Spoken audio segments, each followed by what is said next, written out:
Hello दोस्तों, Brajesh Chandra learning channel में आपका पुनः स्वागत है। दोस्तों, प्राचीन भारत में नगरीकरण पर मैं अपनी तीसरी प्रस्तुति के साथ आपके समक्ष उपस्थित हुआ हूं। इस वीडियो में हम लोग ईस्वी पूर्व 600 के द्वितीय नगरीकरण में लोहे की भूमिका पर चर्चा करेंगे। दोस्तों, यह विषय मुख्य परीक्षाओं के दृष्टिकोण से अत्यंत उपयोगी है। इससे संबंधित प्रश्न अक्सर मुख्य परीक्षाओं में पूछे जाते हैं। विशेषकर बीपीएससी की मुख्य परीक्षा में यह प्रश्न अक्सर पूछा जाता है कि इस मत में कहाँ तक बदलाव आया है कि द्वितीय नगरीकरण में लोहे की भूमिका थी। इस अध्ययन सामग्री का उपयोग करके आप इस तथ्य को अच्छी तरह से समझ पाएंगे। तो आइए इसे देखते हैं। दोस्तों, ईस्वी पूर्व 600 के द्वितीय नगरीकरण में लोहे की भूमिका के संदर्भ में जो पारंपरिक मान्यता है, उसके अनुसार ईस्वी पूर्व 600 में लौह उपकरणों का प्रयोग कृषि क्षेत्र में व्यापक रूप से प्रारंभ हो गया। लोहे के औजारों से गंगा घाटी के सघन वनों को साफ कर कृषि भूमि का विस्तार किया गया। पुनः लोहे के फाल वाले हल द्वारा अधिक गहरी जुताई संभव हुई। इससे कृषि क्षेत्र में अत्यधिक अधिशेष उत्पादन होने लगा। इस अधिशेष ने जनसंख्या में तीव्र वृद्धि उत्पन्न की और साथ ही साथ जनसंख्या का एक बड़ा वर्ग कृषि से भिन्न व्यवसायों में संलग्न हो सका। इससे विभिन्न प्रकार की व्यावसायिक गतिविधियां उत्पन्न हुई एवं तत्पश्चात व्यापारिक विकास भी संभव हुआ। ये विभिन्न व्यापारिक एवं व्यवसायी वर्ग श्रेणियों में संगठित हुए तथा धीरे धीरे स्वयं को एक स्थान विशेष से संबद्ध कर लिया। फलतः इनके निवास स्थान कस्बों में एवं तदनंतर नगरों में तब्दील हो गए। तो दोस्तों, इस प्रकार ईस्वी पूर्व 600 की जो लौह क्रांति जनित आर्थिक विकास था, उसने द्वितीय नगरीकरण की प्रक्रिया को प्रोत्साहित किया।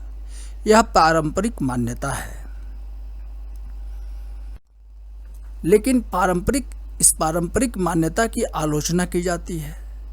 नवीन अनुसंधानों एवं पुरातात्विक साक्ष्यों के आधार पर विद्वानों का एक वर्ग इस पारंपरिक सिद्धांत की इस आधार पर आलोचना करता है कि बिना एक सामाजिक राजनीतिक संरचना के जो उत्पादन एवं वितरण की प्रक्रिया को नियंत्रित कर सके, न तो उत्पादन, न ही अधिशेष उत्पादन और न ही इसका वितरण संभव है।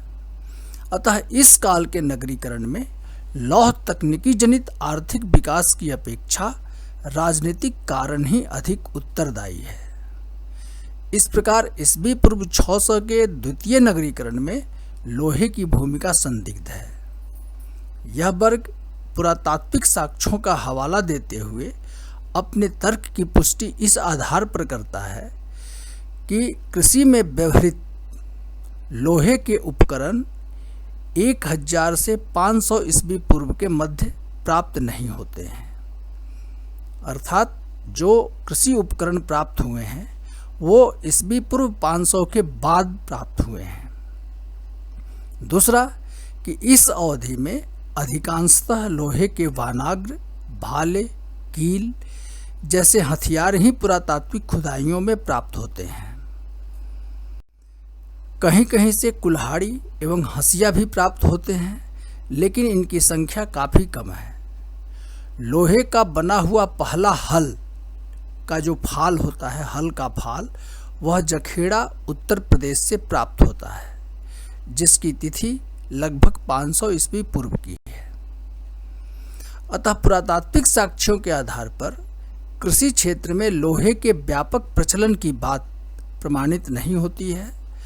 वस्तुतः इस अवधि में लोहे के युद्धास्त्र ही बनाए गए, युद्ध के अस्त्र, न कि कृषि उपकरण। इस प्रकार ईस्वी पूर्व 600 के नगरीकरण में लोहे के प्रयोग जनित आर्थिक विकास की कोई भूमिका नहीं थी।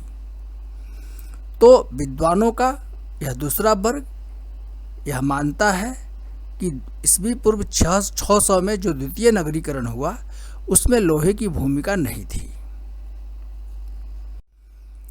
यह नवीन मत तर्कपूर्ण है, लेकिन फिर भी यह एक पक्षीय है और इसमें कुछ महत्वपूर्ण तथ्यों को नज़रअंदाज किया गया है। जैसे पुरातात्विक सर्वेक्षण के अंतर्गत अभी तक जिन स्थलों का उत्खनन हुआ है वह मुख्य रूप से नगर हैं, जैसे चंपा, वैशाली, राजगृह, वाराणसी, कौशाम्बी, अतरंजी खेड़ा आदि। अतः नगरों से कृषि उपकरणों का मिलना संभव नहीं है। यदि उत्खनन कार्य ग्रामीण क्षेत्रों में किया जाए तो कृषि उपकरणों का मिलना संभव हो सकता है, जबकि हकीकत यह है कि ग्रामीण क्षेत्रों की खुदाई नगण्य हुई है। दूसरा कि पुरातात्विक खुदाइयों के अंतर्गत किसी स्थल के ऊर्ध्वाधर उत्खनन की प्रक्रिया अपनाई जाती है, अर्थात एक ही जगह पर ऊपर से नीचे की ओर खुदाई की जाती है वर्टिकली, जबकि क्षैतिज उत्खनन के क्रम में ऐसे औजारों के मिलने की काफ़ी संभावना हो सकती है। यह पुरातात्विक खुदाइयों की सबसे बड़ी कमजोरी है। इसी प्रकार मध्य गंगा घाटी के क्षेत्र में भारी वर्षा एवं आर्द्र जलवायु के कारण लोहे के कृषि उपकरण जंग लगने से नष्ट हो गए होंगे, ऐसी संभावना है। उपरोक्त के अतिरिक्त उत्तर वैदिक काल के साहित्यों में धातु के बने हुए फालों का उल्लेख मिलने लगता है, जैसे अथर्ववेद और तैत्तिरीय संहिता में प्रवीरवंत और पौरीवम का उल्लेख मिलता है, जिसका अर्थ है धातुयुक्त फाल वाला हल। काफ़ी संभावना है कि यह लोहे का बना हो सकता है। इसी के साथ इस काल के ग्रंथों में भांति का भी उल्लेख मिलता है, जिसके माध्यम से लोहे के भोथरे हथियारों को पैना करके पुनः काम में लगाया जा सकता था। साहित्यों में उपलब्ध तथ्यों का अपना महत्व है और इसे नज़रअंदाज नहीं किया जा सकता है। अतः ईस्वी पूर्व 600 के नगरीकरण में लोहे की भूमिका को नकारने के बजाय लौह उपकरणों को खोजने का प्रयास करने की आवश्यकता है। अतः पारंपरिक मान्यता की प्रासंगिकता आज भी बरकरार है कि ईस्वी पूर्व 600 के द्वितीय नगरीकरण की पृष्ठभूमि में कृषि क्षेत्र में लौह कृषि उपकरणों जनित आर्थिक विकास की महत्वपूर्ण भूमिका थी। दोस्तों, उम्मीद है कि यह अध्ययन सामग्री आपके लिए अत्यंत उपयोगी होगी और इस संदर्भ में जो प्रश्न मुख्य परीक्षाओं में पूछे जाते हैं उसका उत्तर आप आसानी से दे पाएंगे। दोस्तों, इस वीडियो में बस इतना ही। दोस्तों, यदि मेरी यह प्रस्तुति आपको उपयोगी लगी है तो कृपया मेरे इस वीडियो को लाइक करें और यदि अभी तक आपने मेरे इस चैनल को सब्सक्राइब नहीं किया है तो इसे सब्सक्राइब अवश्य करें। धन्यवाद।